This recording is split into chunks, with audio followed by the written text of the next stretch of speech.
Look, SIs don't need to give me any buttering up when they hit our garage. I used to love my '87 CRX SI, but this is its long-distant cousin, the 2012 Honda Civic Coupe SI. Let's see if the DNA made it all the way down the family tree and check out this 2012 while we check the tech.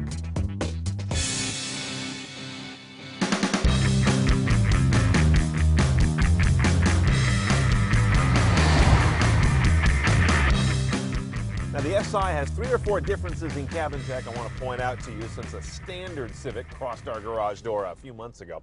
First of all, you see that iMid display, they call it there. That's like a 4-inch LCD. It's kind of cool. This information button runs it. You have one additional screen, though, in an SI, and that's this dubiously useful power monitor. Shows how much, I guess, horsepower you're using.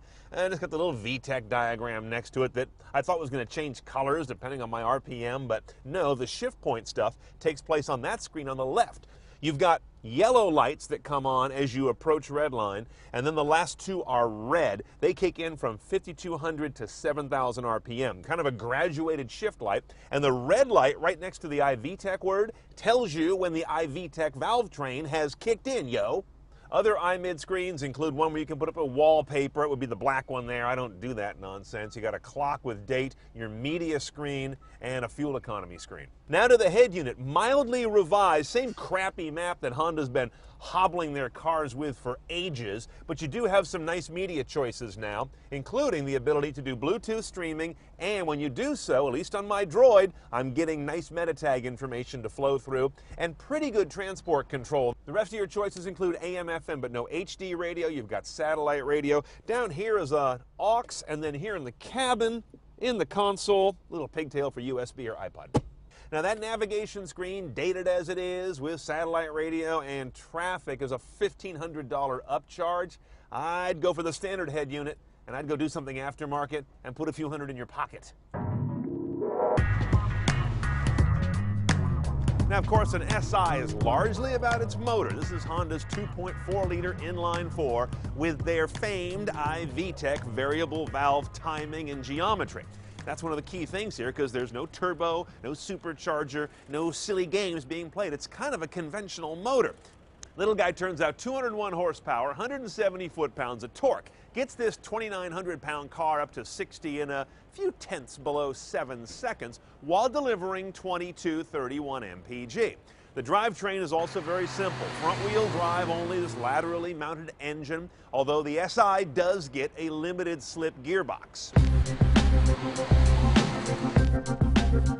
Okay, underway, the first thing I notice about the SI is that it really loves to be opened up. This car is a breather, not a grunter. Not a big torque box, but it just runs all the way to the, 7,000 RPM red line quite happily, and nice smooth power delivery through it. They've bumped up the actual amount of power and torque on this car a little bit from the last generation, but it still tends to be a little boggy below 4 grand. It's a rever. That's all there is to it. If you don't drive it that way, it becomes kind of a drag because of the low amount of power down below 3,000 or 4,000. And the fact that the engine kind of makes some unpleasant or at least uninspiring noises down there.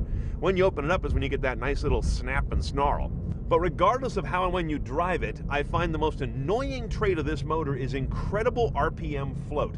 When you go to get the next gear, you put the clutch in, you come off the accelerator entirely or mostly, the needle just sits there like someone stuck some masking tape on it.